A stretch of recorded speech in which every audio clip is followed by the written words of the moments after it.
G'day, g'day. Today's episode is going to be an opinion piece because my internet is losing its mind. So I can't access any clips, so it's just going to be me speaking about what I know. What we can say without a doubt is this. The Australian government has just passed legislation which is historic, tyrannical, and undoubtedly the worst infringement on civil liberties that we have ever seen. The Liberals and the Nationals are fighting in and amongst themselves. Hate speech has not yet been defined. Not even the Governor-General can tell us what it means. And moreover, One Nation is even more ascendant. Is that the positive we can take from this? Or is this going to lead to 10 years of Labor dominance? We'll get into all of that and more on the Mark Pirotta Show. 5, 4, 3, 2, 1, 0. Blaster! Welcome to the Mark Pirotta Show. As predicted, the Liberals have entered an unholy alliance with Labor.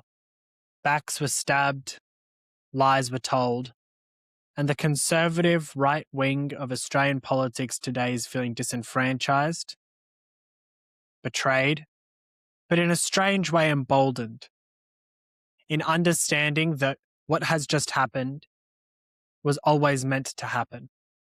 We knew this was coming. Under the leadership of Susan Ley, the Liberal Party has gone from weakness to weakness. Now, it's not something we often hear. Often we hear from strength to strength, much like One Nation.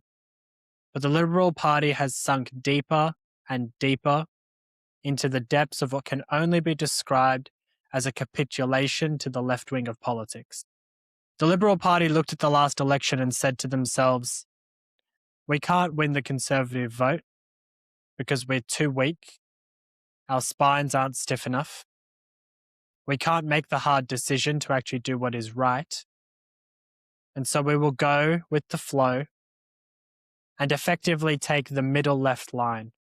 We've seen it time and time again over the course of the last year, but this was, as Sam Bamford has said, the final nail in the coffin. The Liberal Party is dead. It is buried. It is done. The ministers within it, maybe not so much. Now, Andrew Hastie has taken a lot of flack for what happened last night, but I don't necessarily think that he has the blame that everyone is pointing towards him squarely on his shoulders.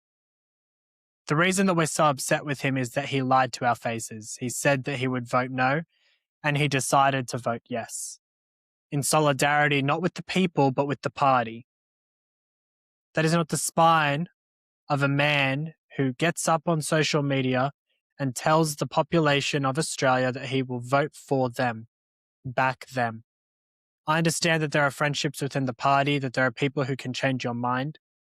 But the legislation that was put forward within the Parliament and through the Senate yesterday was diabolical, to say the least. The Liberals did some good work. Let's not mince our words. Some good work. But a shit sandwich is still a shit sandwich if you take out 20% of the bill. What are the good things that the Liberal Party managed to achieve? They managed to take out the specific racial vilification portion of the bill. Now, mind you, some of it was copy and pasted into another section that still applies the reasonable person test, not actually applying the law to a specific complainant, but that a jurisdiction, a minister, any sort of judicial person can effectively say, someone could, in essence, feel threatened by this language, and as such, that is a criminal offence. That is a problematic clause. They also managed to get stricter visa restrictions in, specifically targeting extremists and extremist views. They also managed to introduce periodic reviews. Now, this is a good one. It's a time limit that says that anyone who is associated specifically with the hate group portion and the visa cancellation have to undergo some sort of review every 2 years. What they failed to achieve was one of the more important portions of this, which was based around adding religion as one of the specific targeting hate crimes within this legislation. Labour ensured that this bill only focused on ethnic and national lines.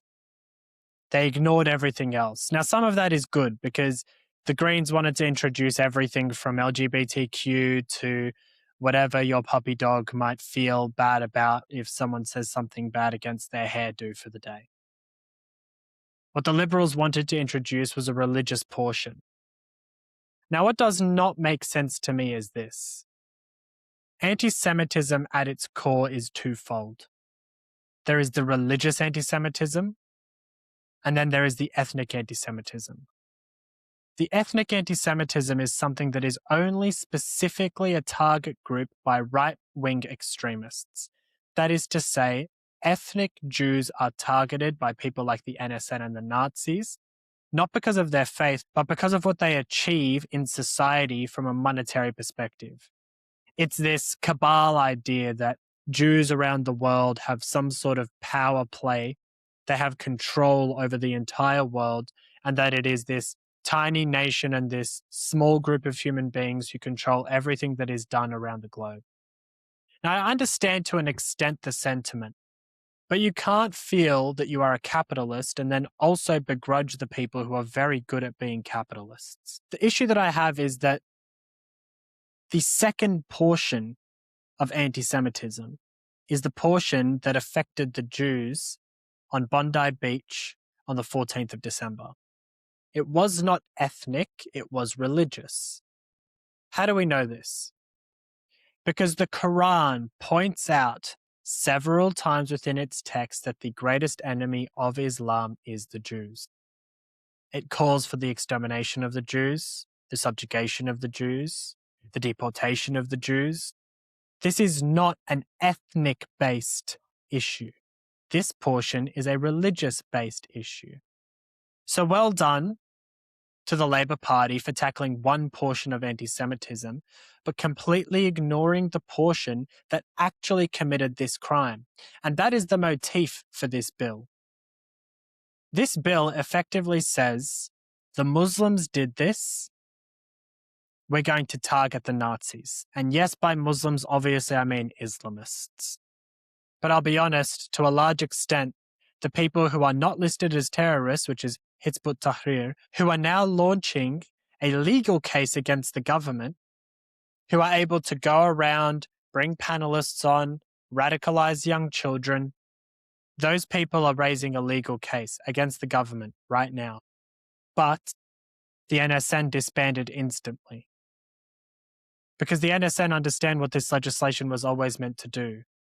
When a piece of legislation is written by Tony Burke, who is without a doubt one of the most diabolical people who has ever been in a position of power in Australia, then the writing is on the wall. We're not going to use this as an opportunity to actually understand what has happened. We're going to use this as an opportunity to target the people who we want targeted. This legislation did not appear in a vacuum. It did not appear because of the 14th of December. This legislation existed and pre-existed this event. This legislation has been in the works for years. You do not create a 500-page document overnight. You don't do it in 3 weeks either. With all the memorandum, with everything dotted, all the T's crossed, I's dotted, everything in its proper place. With all of the specific provisions, with the plans in place, just in case X happens, we do this. The way that Labor has pivoted, turned, shot and scored on this indicates a diabolical plan. People who are anti-Semitic from an ethnic level want to blame the Jews for being conniving. How about you blame the Labor Party? Because the Labor Party pushed this through. And the Labor Party had this planned for almost 2 years. I guarantee it. This legislation is nothing more or nothing less than the best ability of the Labor government within a democratic society to put a stop to free speech and to create the gulag society that their communist regime has wanted since it gained power. Creating 2 classes of people through the voice, and now creating 2 classes of people, the politician and the population. Unfortunately, making these sorts of little please do's is kind of essential. I enjoy doing it just for the fun of it, but at the same time, if you want to get a message out, you need the people in your community to just comment, like, subscribe, all of the normal jargon, right? Please just take a moment and give me a hand. We need to create a culture of commentary together. And I love the messages coming in my DMs. Put it in the comments section so that everyone else can see it too. Thank you. What is the worst part of this bill? The worst part of this bill is the hate groups amendment. Now, don't get me wrong, Hizb Tahrir does not have a place inside of Australian society, but the laws currently on the books could have dealt with them. The NSN has no place in Australian society, but they could easily have been ignored. Why are the two different? Because Hizb Tahrir are not the kind of organisation that the NSN are. The NSN are not backed by large donors. The NSN are not backed by nations, nation states, billions of dollars in oil funding, terror funding. Hizb Tahrir are. As an organisation, they have the backing of every Islamist organisation across the globe. The NSN are a bunch of lost boys who get money from other lost boys who do not want to show their faces. The danger level is not the same. Do you want evidence? The 14th of December, the 7th of October, almost every major religious conflict for the last 1400 years. That's your evidence. The Nazi movement had one war, one conflict, one genocide. Islamic movements for the last 1400 years have had thousands. Even to this day, the population of Iran is under a genocide. The population of Turkey is under tyranny, repression, and persecution. The NSN and other Nazi movements have not been legitimate for almost 70 years. When was the last time that a Nazi terror attack happened? An honest-to-God Nazi terror attack. Now you can code white supremacy, sure. But that's not Nazi. White supremacy is one element of Nazism. Jews are ethnically white when you look at them. At least the majority are. They're from the Middle East, yes, but modern-day Jews have been out of the state of Israel for almost 1400 years. That is to say that they have become Balkanized over the course of the last 1400 years. They are ethnically white. Who are the people on the planet today who are the real minority? It is whites. The white population on Earth today makes up something like 7% of the global population. But the group that Tony Burke wants to target is a group that has had zero legitimacy for its entire existence. It is about as legitimate as the Australian Socialist Party. You didn't even know we had one. The only reason we understand that the NSN exists is because the NSN is put on the news. Because the left-wing media sources want to scare you into thinking that the organisation that is causing you harm is white supremacists who came from their mother's basements who have grievances against society. The threat is Islamism. Not once is Islam mentioned in this bill. In fact, there are specific carve-outs that are created for hate preachers to be able to continue preaching hate from their Quran as long as they are quoting the Quran. Not only that, they are allowed to do ministry around that Quranic verse as long as it is a consequence of the Quranic verse. This is diabolical. But what's the worst part? Doing scales of bad here. The worst part of this bill is this. The government just became the law. Now, the Senate has always passed legislation, but who decides who is guilty and innocent has always been the judiciary. The judiciary assumes innocence and attempts to convict based on evidence.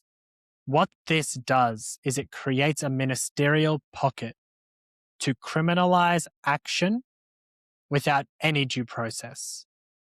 The AFP minister effectively has carte blanche on creating a hate group, which in its creation causes anyone associated with, funding or supporting that organisation, attempting to join the organisation, or receiving training in any way, shape, or form from that organization as a criminal offense.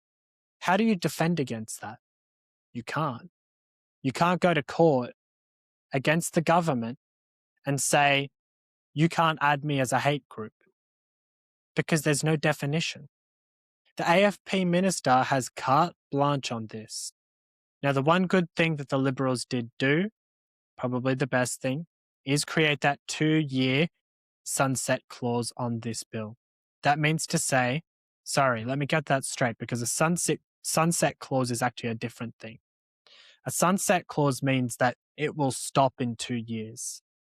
What they achieved is that there must be a review in 2 years. The legislation will continue, but they have to review whether that group still remains on the hate group listing. Now, all of this comes as Josh Lees, who is probably one of the most cynical people within Australian politics, specifically from the left wing. He has run almost every major rally across Australia for these pro-Palestine groups for the last 2 years. If you had your car stopped for a pro-Palestine rally in Australia, chances are Josh Lees is the reason. He just created his own socialist party. Now, NSN just means Nationalist Socialist Network, okay? He's just created his own socialist party. Wrap that around your head. Make that make sense. Carte blanche for the AFP minister to designate a hate group. From there, you are now under Australian law a criminal just through association. This is diabolical. But where do we have to lay blame for this? And before we do that, let's do the gun laws stuff. The gun laws stuff, I don't mind so much. A lot of that was actually culled pretty well within the lower house. Okay, a lot of that was done pretty well. Now, Queensland has already come out and said, we're not going to do a gun buyback. We don't have that many shootings here. We've got the loosest gun laws in the country and we have the least shootings. Victoria, who has the strictest gun laws, has the most shootings in the country. And so, yeah, I don't think that gun legislation really works. Bob Katter said something to the same effect in the debate portion of the bill passing yesterday. So the gun legislation stuff, most of that is pretty good. Forcing the states, or at least in essence forcing the states to create a sort of metric of how many guns you can and cannot have, I don't like that. I think that's silliness. But they're creating a national gun register, which again could have been done prior to this legislation. That was already passed 2 years ago under the Albanese government, and nothing has been done. The silver lining is that the Australian government isn't actually very good at implementing legislation. And so potentially we won't see the effects of these laws. We'll see the NSN added as a hate group. I mean, they don't exist anymore, so I'm not sure how you list them. But they don't technically exist as a group anymore. Hizb Tahrir, maybe. We'll see. I'm not sure if that will happen, if I'm being very honest. I think they'll win their legal case. They ought to be on the terror listing. Like 7 other countries have them listed as a terror organization. But Australia won't do it, including Great Britain, by the way. So on that portion, you could have already done what you wanted to do with Hizb ut-Tahrir. So who do we have to lay the blame at the feet of? To me, it is the Liberal senators. Because in the lower house, that is the House of Representatives, the Liberal Party, Andrew Hastie, Susan Ley, what they would have done by blocking this is effectively ensuring that the bill goes through with no amendments. Because Labor could have pushed this through on their own. They have enough seats. And so by forcing the Labor government to go through them in order to get this hate speech bill done, they effectively ensured that the bill would get to the Senate, at least with a palpable taste on their mouths. In essence, what would have happened otherwise is that Labor would have had to make a deal with the Greens. And if that had happened, you can be sure this bill would have been 10 times worse. And so for that, I think that this is a win for the lower house. Now, the upper house, the Senate, had an opportunity to blindside Labor. They had the opportunity to say that they will vote yes and then vote no. They had the opportunity to ensure that this bill did not make it through the Senate. and very few of them stood up to the plate. Matt Canavan did his duty. But where has that left the Nationals and Liberals? In a hot mess. The Nationals and the Liberals are now effectively finished. There is no coalition. It is done. Barnaby Joyce, in an interview today, basically said, if you keep going back to your boyfriend and saying, I'll change, if you keep going back to your girlfriend and saying, I'll change, going back, going again, leaving, coming back, leaving, coming back, that is a toxic relationship. The Nationals in the Senate and in the lower house, in the House of Representatives, have all resigned. Every single one of them has quit. The shadow cabinet is decimated. It doesn't exist anymore. There's 8 seats gone, done. They will break from the Liberals, and they ought to. And they ought to make a pact with One Nation and create their own shadow ministry. There is no other option. One Nation's polling in the next poll is going to be off the charts. Let's understand why this bill sucked so bad. What is the worst position you can take? The lukewarm position. And while this bill is radical in many effects, Labour is now the lukewarm party. The party to the left and the party to the right all voted against this. Now, there aren't too many times where I think to myself I might vote in a similar perspective to Fatima Payman. I don't think that there would be a perspective where I'd say that I would vote similar to Maureen Faruqi of all people. But in this, they are correct. Because lukewarmness means that the extremists win. The extreme position on either side, and that is to say from a political perspective, is that I ought to be able to say what I want to say. If they did not believe that, then they probably wouldn't be extreme, especially in this society. To that point, I'll just lambast on this for a little bit. The Randa Abdel Fattah is currently suing the South Australian government. This is just a quick little tidbit. Currently suing the South Australian government. I think specifically Peter Malinauskas for defamation. In the same breath, she's also deleted in her entire Facebook. She also came out and basically said that she's never doing interviews with or panels or anything like that with Jewish leaders anymore.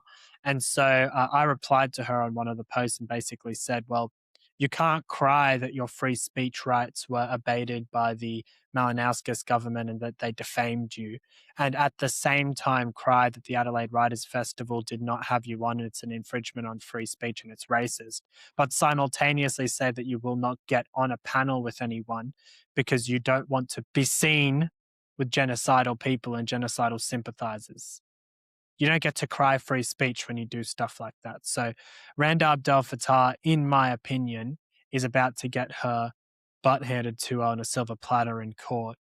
And I think that her writing career is done outside of the radicals who will still read her text. And this is why free speech matters. Because you don't destroy your own Facebook account because you're happy with what you've posted. She destroyed her Facebook account specifically because she understands what she did on there. She posted a photo of a paratrooper who killed innocent civilians inside of Israel on the 7th of October. She posted that photo probably about 6 to 8 hours after it happened. We aren't speaking about a good person here. But just because you're not a good person does not mean that you oughtn't be allowed to speak. Because when you speak, the Australian population and the global population gets to see how much of an arse you are. That's why we want these people to speak. Because if they do not speak, then they're just going to go into some bunker somewhere and radicalize someone with their speech where we can't see it. The Akrams did not do this online. Name one thing that the Akrams said that was hate speech. Name one. You can't. Name one group that they were a part of that would be considered a hate group. You can't. How many guns did each of them have legally? The father had legal guns. Just over 4. They had 6 guns. I'm not sure how many less people would have died because they had 2 less guns. Not to mention they used tennis balls as bombs. What are you going to not ban at this point? Do we understand how draconian this legislation is? If you look at the event that triggered it and then you look at the legislation, not one thing would have changed. There's only one portion, and it's not of the hate bill, it's of the gun bill that would have stopped this. It's that from now only citizens are allowed to own a firearm in this country. Obviously, there are exceptions for sports shooters, etc. But to own a gun in this country, you have to be a citizen. How was that not already on the books? Is that not insane? Who has been making these laws?